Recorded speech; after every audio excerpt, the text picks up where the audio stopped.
Jack Taylor-inspired 4-wicket last-over win over Middlesex meant that Gloucestershire finished on top of the South Group of the NatWest T20 Blast, Middlesex ending in third. Middlesex won the toss and batted in Bristol, and even though the likes of Darvin Milan, Owen Morgan and Paul Stirling were all missing, they made a good start. Nick Gubbins hit the evening's first six in the second over, and he went very big again off Liam Norwell in the fourth.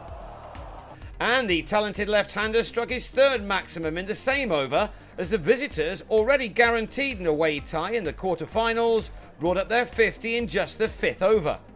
The home team needed a wicket, and it was provided by AJ Tye, who struck with his first ball, Gubbins taken behind by low-knee Phil Mustard for a quick-fire 29. Middlesex had reached 56 for 1 after the 6 overs of power play. They then slowed down before Mustard stumped James Franklin for 5 off Benny Howell. Steve Eskenazi, who'd started brightly, then edged Howell to Norwell at short third man. The batsman gone for 29 with a score on 68 for 3 after 9 overs.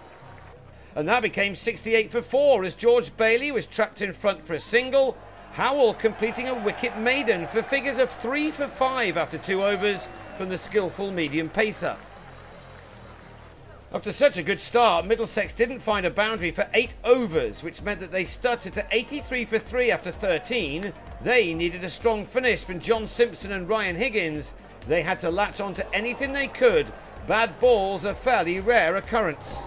Howell's extraordinary figures were ruined a bit by Higgins, who hit him for a 6, but the all-rounder still ended with 3 for 18 from his 4 overs. With 3 overs left and the total on 112 for 4, Simpson had to have a go, and he drove Tye for a 6, the amount of maximums now almost matching the amount of 4s struck.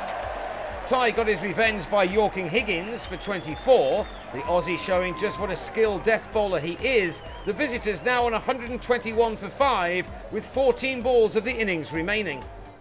On a 2-paced used pitch, Middlesex just needed a few hits to give themselves something respectable, and they finished off strongly with maximums from both Simpson and Toby Rowland-Jones. Middlesex eventually probably pretty happy to end on a score of 156 for 5, an innings containing 8 4s but 7 6s. A quick start would have Gloucestershire well on their way to finishing top of the South Group. Some effort from this group of players, and Hamish Marshall was soon tucking into Stephen Finn, who initially was a little wayward. After opening up with a stand of 31 inside the first 3 overs, Marshall had a rush of blood and took on a second run which was never on, Rowland-Jones supplying the accurate throw to have the Kiwi on his way for 16. Ian Cobain has had a wonderful tournament and was soon on his way again with a couple of beautifully timed strokes. He helped his team to 52 for 1 at the end of the 6 overs of power play, 105 more runs needed here on in. With a total on 63, Michael Klinger tried something inventive off Nathan Souter, but only picked out Finn, the Gloucestershire skipper, on his way for 13 at the end of over number 8. Halfway through the reply, the home team had made 74 for 2, 83 more needed for the remaining 10 overs, and it was game on when Mustard was bowled by Franklin for 5.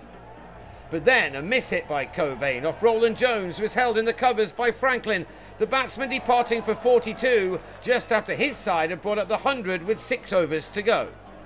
Rowland-Jones then bowled Howell for 9, and Gloucestershire were left on 103 for 5 off 15 and needing a further 54 runs from the final 5. It was going to be a tense finale.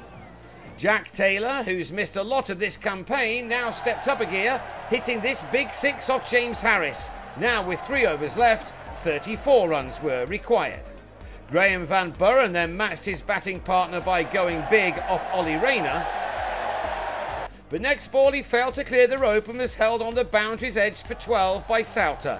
Gloucestershire on 130 for 6 with 15 balls to go. 24 were required off the last 2 overs, and to the second ball of the penultimate one, Rowland-Jones was pulled into the car park by Jack Taylor. And next ball, the diminutive batsman did it again. A full toss, this time not hit as well, but hit well enough. Taylor, not for the first time, doing just what he needed to do. A no ball, a dot ball, and then this to start the final over. a club which avoided the fielder and found the boundary. Another no ball for height followed, leaving just a single to get off 4 deliveries, and the terrific Taylor finished it off in style with an uppercut for his 4th 6. He finishing on 44 from 23 balls, an innings including 4 maximums. It was a superb end to a superb game, Gloucestershire winning by 4 wickets with 3 balls to spare, and now it's Durham at home in the quarter-finals on Wednesday, August the 10th, while Middlesex head to Northampton the day before.